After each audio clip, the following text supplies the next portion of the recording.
Yes, this is video lecture 18.3. Professor goes over chapter 18 homework. In this section, we're going to do a little bit of the chapter 18 homework together. Just a sampling to calibrate the professor with the students.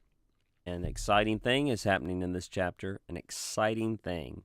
Notice this. All homework exercises are now from, this is a drawing of the Bible. Every sentence is taken directly from the New Testament. This is exciting. You are reading the New Testament in Greek. I know you're still growing in your skill, but this is a lot of fun. Okay, let's just do a sampling here. How about we start with, let's see. I was going to pick out one of these ahead of time. I can't remember which one I was going to choose. Let's do number 12. Let's do number 12. And let's read it together. Houtos estai megas, kai huios hupsistu klethesetai. Now, it's nice, isn't it, that David Allen Blackie realizes there's some words you don't know here yet. He's going to help you out a little bit. So he tells you that hupsistu means of the highest. And you may remember when we went over the chapter, we noted that one superlative ending in Greek, remember the adjective can have a positive, comparative, or superlative form, good, better, best. And one superlative form is istos. One superlative ending, rather, is istos. And so here we have that istu, it's genitive, so it's istu ending, of the highest. He also gives you the form, you don't know the verb kaleo yet, so klethesetai is will be called. Now, what other verbs do you see here? I see a verb yelling out at me. It's this verb estai right here, this verb estai. And do you recognize what that's from? It's from the future of me, isn't it? Esomai, esomai, esse, estai. Ding, ding, ding, ding, ding, ding. Right, just a third singular, future indicative. You could say future middle indicative if you want, future indicative of a me. And when we look at that, we see, we really, even if we had trouble, we notice we have a demonstrative pronoun here, houtos, this one that's masculine singular. It's a he thing. So when we have a third singular subject thing, we're expecting to have a third singular verb thing. So always let the context of the sentence help you piece stuff together. Houtos means this one. This one. You notice there's no noun right next to it, that it's modifying, so it's functioning as a substantive. This one, estai, will be megas, great. That's one of our new adjectives. This one will be great. Remember megas, megale, mega. This is the adjective great. So this one will be great. And then we have a verb in the second part of the sentence, klethesetai, which the author of your textbook tells you is will be called. And he will be called. And because will be called, it's almost functioning like the verb me. It's like a copulative verb, like an equal sign. Because of that, we have a nominative on the other side of the equal sign as well.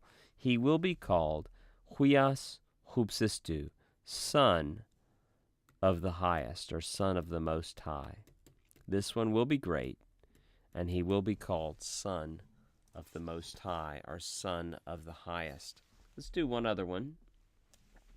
Remember, these are going to be a little bit trickier probably than the made-up sentences, because there's always going to be a few little words or forms that you don't know, and so they have to be given to you. But this is worth the struggle to transition to translating from the Greek New Testament, because this is why you're taking Greek. You're taking Greek to read the Bible in Greek and to savor the words of God in Greek. So let's do number 15 here. Kai semeon mega ophthe into urano. What is my verb here? My verb. Ophthe. Ophthe is my verb.